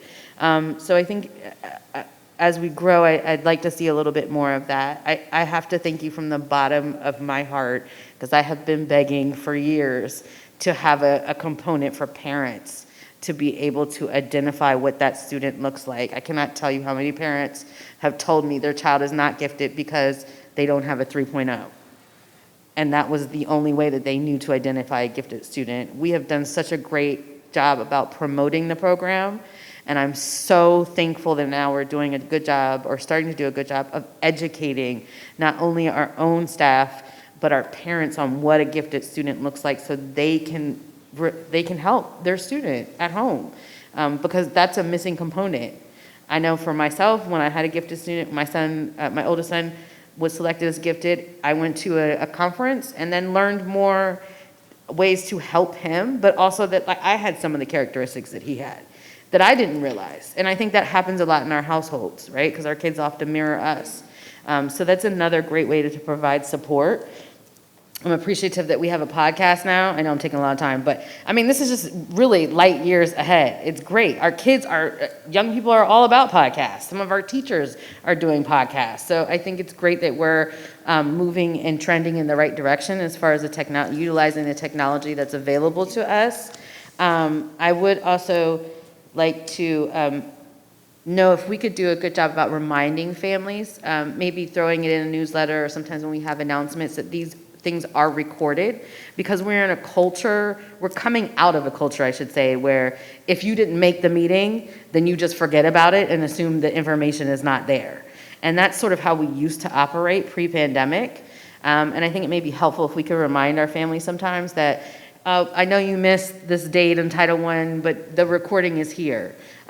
Please feel free to look at it, and not just the day you miss it, but maybe like when a report card goes out, or that time frame, because I think that's when we get the most attention from our parent families, or from our school student families.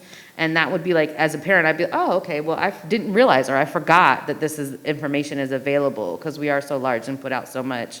I think that would be very helpful. But I'm extremely excited about the progress. I know that we have a long way to go, but I do appreciate the work that has been done and the work that you are currently doing, and especially moving us into the 22nd century with our communication to our students and families. So thank you. Dr. McDade? Oh, no, I was just going to comment that we are taking note of some of the recommendations. There are, of course, some things that we have addressed, but we also know that there's still much work to be done.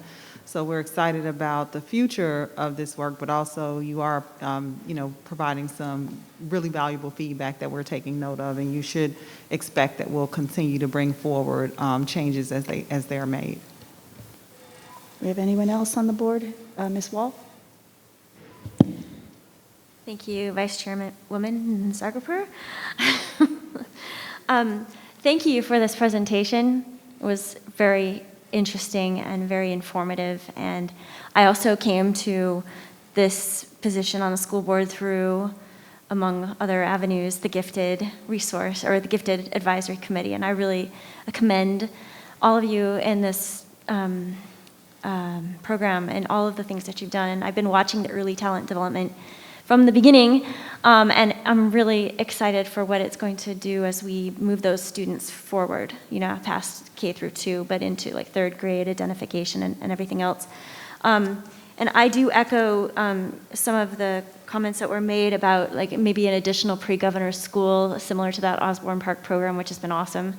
And I know, you know, the governor's school, when they had the graduation, I went to that first time last spring, and so many of the students were OP students because they'd been able to participate in the pre-governor's school program, so then they were just that much more ahead to participate in governor's school. So I just think if we can expand that, I know everything takes time and effort and resources, of course, but you know, that's a great program, and a lot of kids benefit from it, and if we can expand it, that'd be great.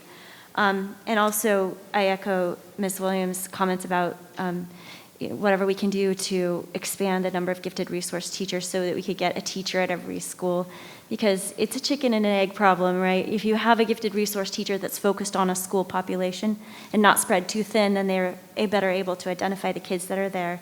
And if there are more kids, then you can support the teacher in that school, you know, financially, budgetarily. So anyway, those are just, I echo those. But I had just a couple of questions. One thing I really love is when the students, the seniors come in and they highlight the why of their gifted experience. And they talk about elementary, middle, and high school, you know, the IB program, et cetera. And it's so powerful. I wonder if there's a way we could, and it's powerful, but it's only for those people who are in the room. I wonder if there's a way that we could capture that and promote that to the kids who are rising into gifted programs in the high school setting, so that they are encouraged, oh, look how great that student talked about that IB program. I want to do that IB program too. Or wow, that program over there, you know, whatever high school, I want to do that too. That sounds like something I would love. To try to get those kids who are so enthusiastic about gifted in elementary school to participate in those advanced and specialty programs in the high school level. Anyway, just one idea. Another is, as we encourage students to participate in AP classes and other advanced classes, I know sometimes we do steer kids away. We tell them, oh, no, this is too many classes, this is too hard. And I think it was Karima, you said, we're working on standardizing that, and I think that's great. The guidance that's going out to all the schools and trying not to discourage kids from taking a risk on a hard class. I also, though, am concerned that if we do get a student into a class, that we give them the tools necessary to be successful in that class. Because I don't want kids to, you know, take a chance on a class and then, you know, 2 or 3 months in just think, I'm drowning. I don't know how to do this. I don't know how to take notes. I don't know how to study. You know, some of those study skills, I think a lot of times you have a gifted student, but maybe they don't quite, they've always been smart, so they don't really, you know how to study or prepare for something. They finally hit that hard class, and they're like, oh my gosh, I must not be smart, I can't do this, and then they drop out. So maybe, I don't know if that's something we could build in to help students be successful in the classes once they get into the class, because I think some of the data is probably mostly pandemic related for the kids who didn't take the test or didn't pass the test. I know the pandemic was hard. But I just hope that we can find ways to help kids really succeed once they take that risk. So that's my other comment. And my very last question is, if you had one ask to improve gifted and to improve participation, what would it be? They might not be ready for that one. That's a. You want to take that one? Money. we need the support. I think one of the things that you mentioned, and something that we're thinking about even in the strategic plan, is how do we support schools with the resources? Because to your point, having at every school someone that is dedicated to, supporting the program is important. And then even if we increase, access, we also want outcomes to be successful. And so as we, to your point, push more students towards this path, we also have to provide them and their families with the support for them to be successful throughout, providing teachers with the training that they need. And so that's an investment.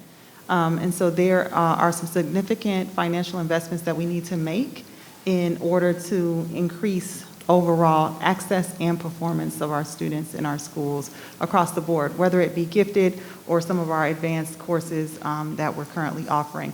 Rita, do you have anything else that you want to add? No, Dr. Mandate, I would agree 110% that, we need the resources on the ground, right, to support students, just like you were celebrating the early talent development. We need those teachers in every school who can be on the ground all the time, not just to identify students, but to support teachers and to support students and through that identification process, but really in that development of the talent of all students and that rigorous work that we need students to do. So.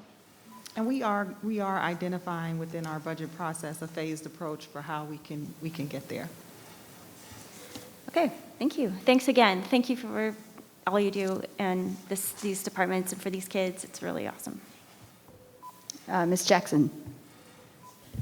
Thank you so much for the detailed presentation. It's really helpful as an educator to hear how Prince William County does this, because each county seems to do something different, so just thank you for all the details. I was going to ask questions about involving parental, how we're reaching out to parents, like kind of what Ms. Williams and Ms. Wall and Ms. Jessie discussed, so I'm just going to, they've already touched on that, so I'm just going to ask about gifted. And you have a public forum right now, and so what is one thing that you would want a parent who is watching right now to take away in terms of their involvement in identifying or participation with gifted instruction, either at elementary or all levels? Thank you.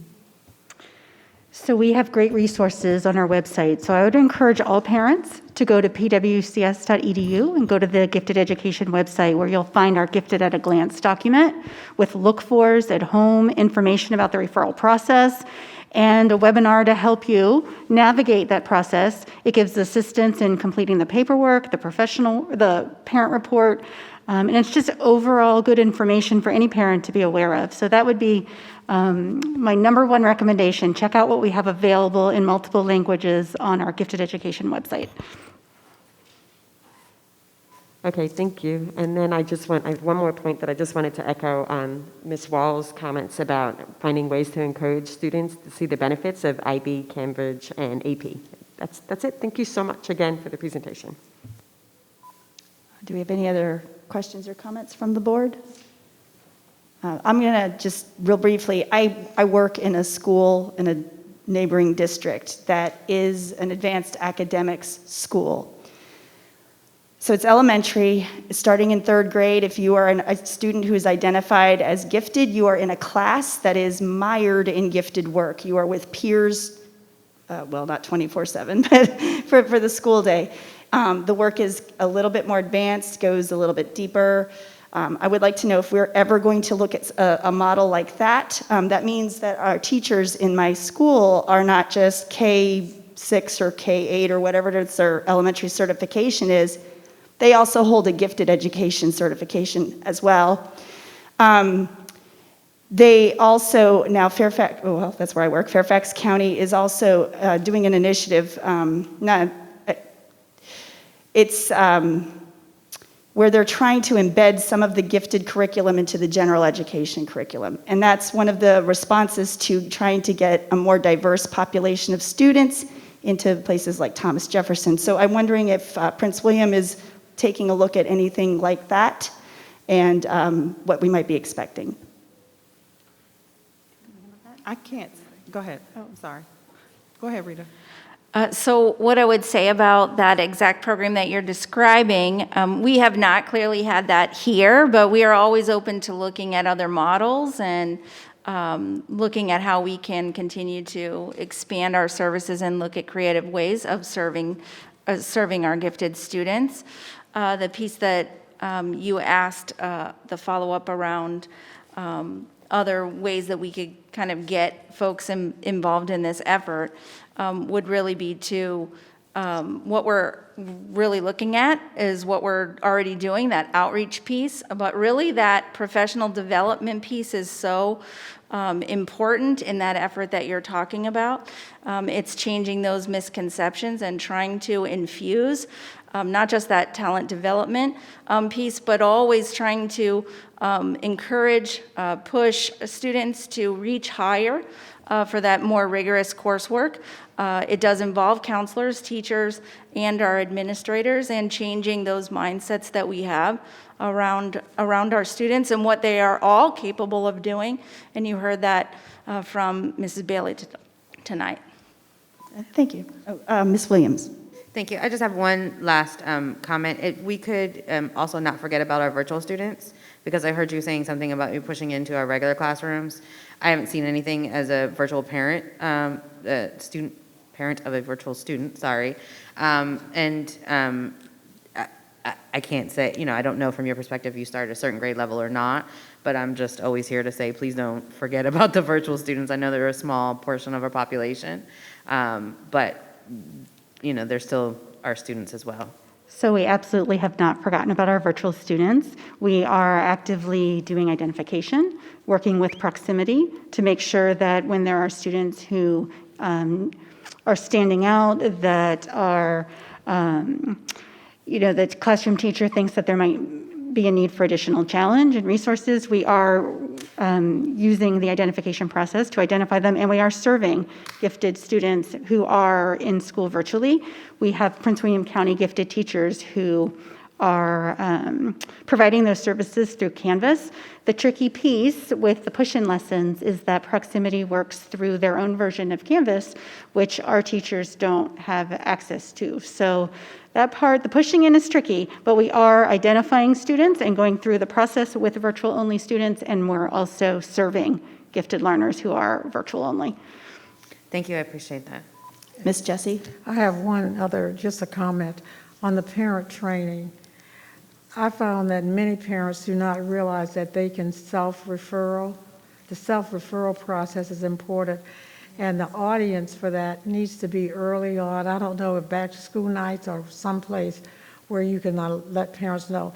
A lot of parents, when I was a principal, would come in and say, I'm apologizing because I think my child is gifted, but I'm apologetic about it. And so if you could look at that, I would appreciate it. Thank you.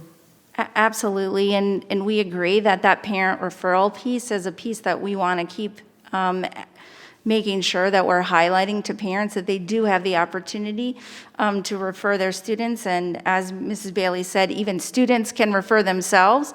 But it's really important for parents to understand that we value their input on their student and what their student is also doing at home, not just in school, that also represents that giftedness across many domains for our students. All right, so it looks like our questions here are done. Thank you so much for the presentation, all the work that you've gone into putting this together. Thank you, Dr. McDade. I believe we are on the VSBA annual conference update. Ms. Williams is going to provide us with an update. Do we have board members who would also like to say something? I want to just know. Okay, I want to keep our stuff short because we're getting late as best as we can. Thank you, Madam Vice Chair. So I asked for this item to be placed on the agenda basically so that any board member who wanted to could share a little bit about VSBA annual conference. For those who don't know, it's the Virginia School Board Association state conference. We attend, or school board members attend annually, but we don't often have the opportunity to share about our experience. I participated this year in the hybrid model. I know some of my board members did as well. So I attended some sessions virtually and then was also there in person. I just think that, VSBA provides a lot of resources for Virginia school boards, and I appreciate the opportunity to not only expand my professional knowledge as a school board member, but also to be able to interact with other school board members from across the state so that we can really see how we stand in Prince William County by comparison of what other school divisions are doing, but also a chance to share similar program ideas and interact with others. This year I know our superintendent also attended, so her presence was very well received, and a lot of school boards were very interested in superintendents, also interested in meeting and speaking with her. It was a pleasure to see Potomac Middle School that was highlighted this year by Mosley Architects. There was a huge display on the architect of Potomac Middle School, Potomac Shores Middle School, excuse me. And it was a crowning achievement. Yes, Justin, I was there. I saw that. It was great. And it's in Justin's district. We share students who attend. But it was really nice to see not only Potomac Shores, but the continual growth in school building design that meets the needs of our students today, but in the future. And I think that's important because a lot of parents come in and they're like, well, where are the lockers? Or why do you have this? Or why do you have that? Why are there charging stations? Our students don't need this. And I think it's important that we, as a school division, continue to recognize how our students learn and how space affects how our students learn. And Potomac Shores Middle School is an excellent example of how learning takes place and how to best accommodate our students now as they move to the future. So it was really nice to see Prince William County highlighted at the event. I had the pleasure, and then I'm gonna do my little summary, and then I'm gonna shut up. I had the pleasure of attending several sessions.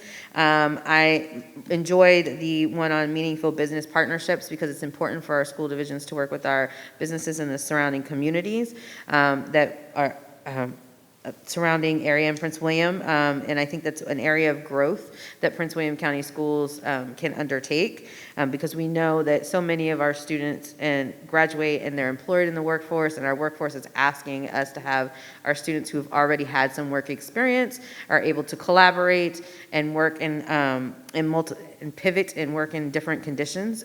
So I think that was a very educational experience for me. Always this annual School of Law update. There's so much changing in our law from one administration to another. The law impacts us as boards, and I think people don't understand that just because there's a change of an administration, that we don't still deal with policies and laws and the after effects of that. So it's good that we're all able to continue to be updated. I look forward to our General Assembly legislative update in January. We had a small seminar on that at VSBA, and that looks at what our state legislation is doing and how it may or may not impact school divisions in the future. And then the last session I attended was Future Ready Schools Require Future Ready Boards. So that was interesting perspective to see what VSBA was telling us as school boards we should be continuing to look at and learn and how to grow to prepare to best service our school communities. And then the last thing that I'll say is our last General Assembly speaker was Beth Chapman. And if you don't know her, look her up, but I was really intrigued by one of the quotes that she mentioned. And she said, do things that require 0% talent, but 100% effort.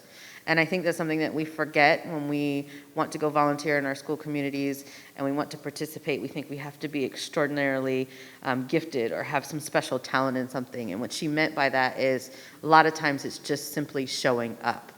And you can go from there. And that's the first step. And I think that's something that'll stay with me and was very grounding for me as a school board member to remember that it's not always the most talented person, it's the people who come and they're persistent and they care and they grow and they learn and continue to help contribute. And that's what I try to do as a school board member. So thank you for the opportunity to share.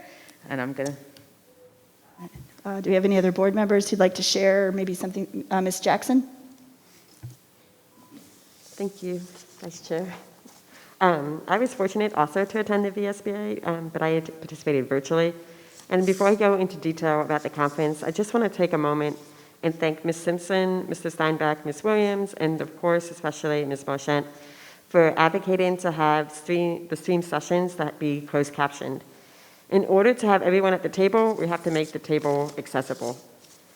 This year, I also served as the VSBA delegate, where delegates reviewed and selected topics that the VSBA will advocate for in Richmond. A complete list is online.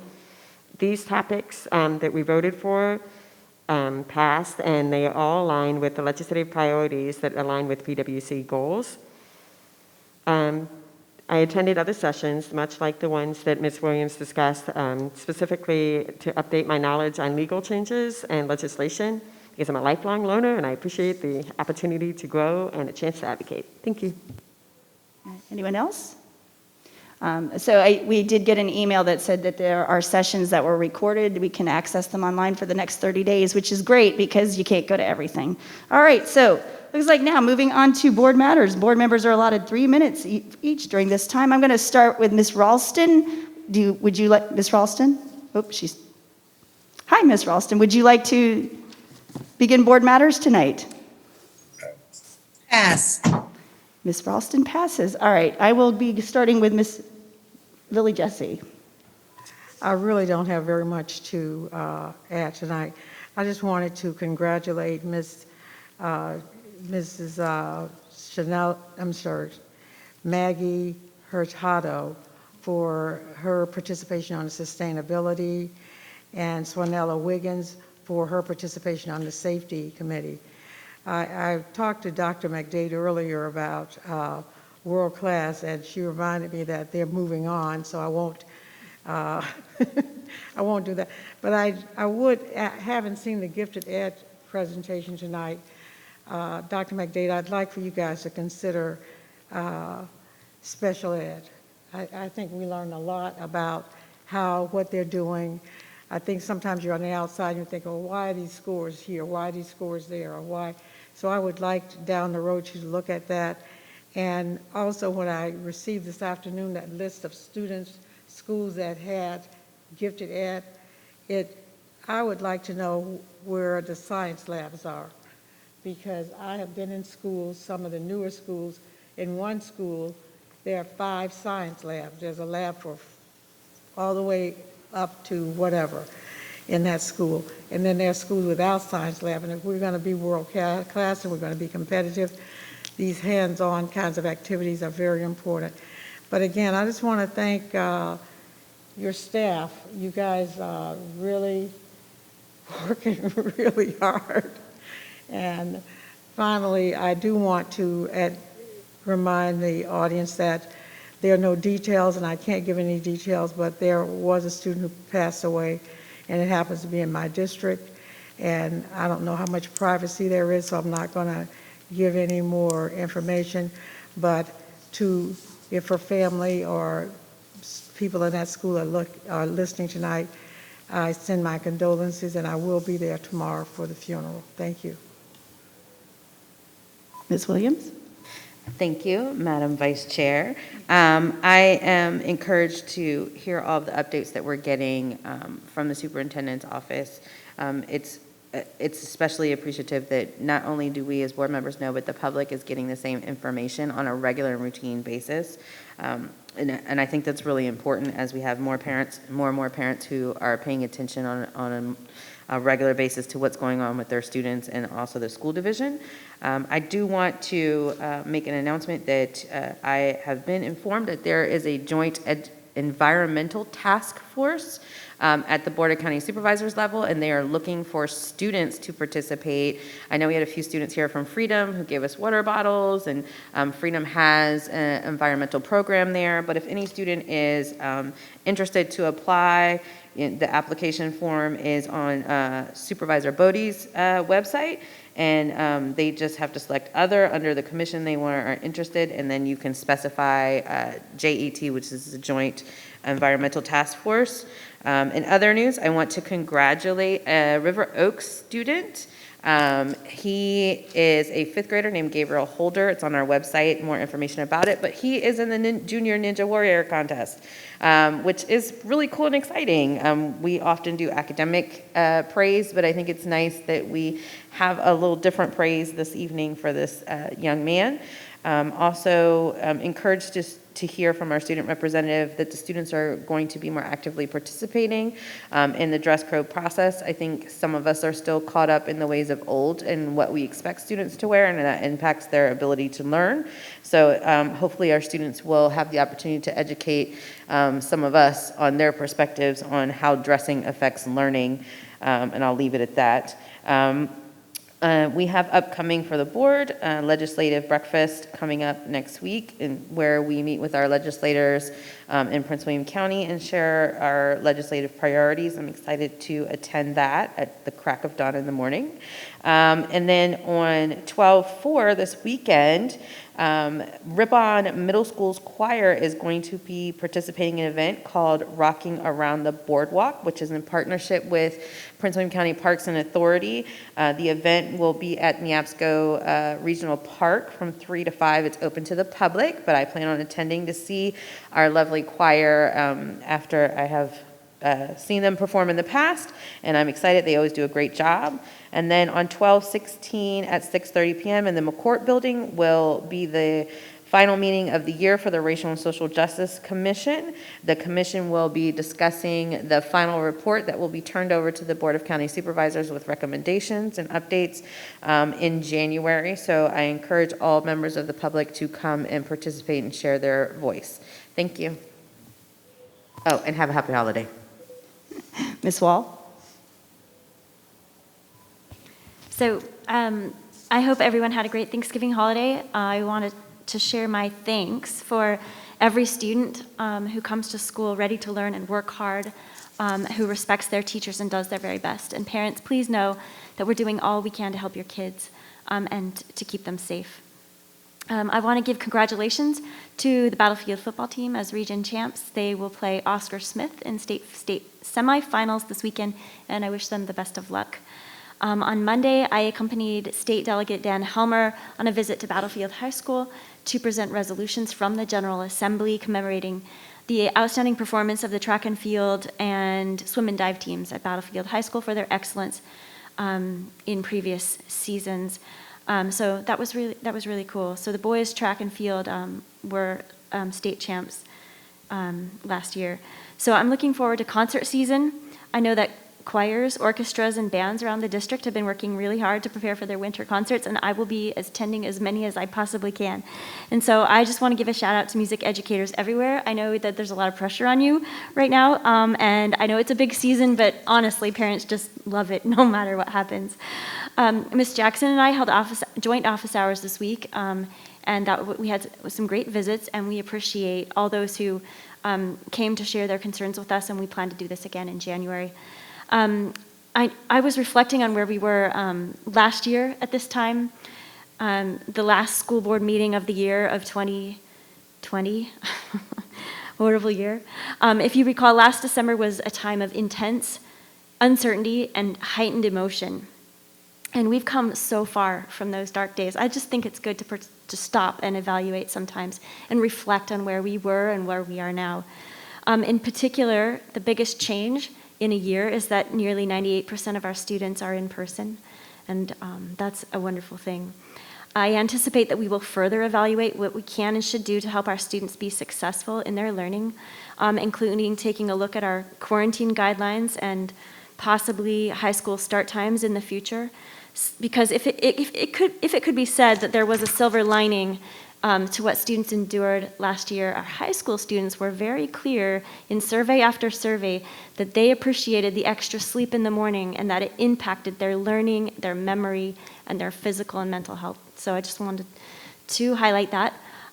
So I'm anxiously awaiting the unveiling of the division strategic plan and the budget for this coming new cycle, and I hope we will be conducting town halls or webinars or whatever we need to do on aspects of that strategic plan in particular to help the community understand our vision and goal for student achievement in Prince William County.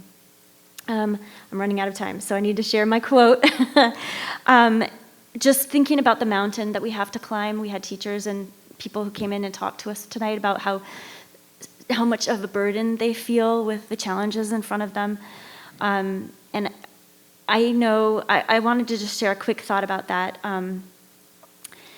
I know that putting one foot in front of the other and with combined focus and hard work and self-discipline is going to make all the difference. And it seems overwhelming right now, but if we just keep working at it, I know we'll see improvement. It was Ralph Waldo Emerson who said, "That which we persist in doing becomes easier to do, not that the nature of the thing has changed, but that our power to do has increased." So may we all persist and find an increase of power as we move into 2022. Thank you all and have a great night. Ms. Jackson. Thank you. First, I want to congratulate the Bionic Bulldogs and their coaches, and I'm so sorry I haven't met these wonderful teachers, so if I mispronounce their names, I'm really, really, really sorry. Mr. Heath, Ms. Hershey, and Ms. Willis from Westgate.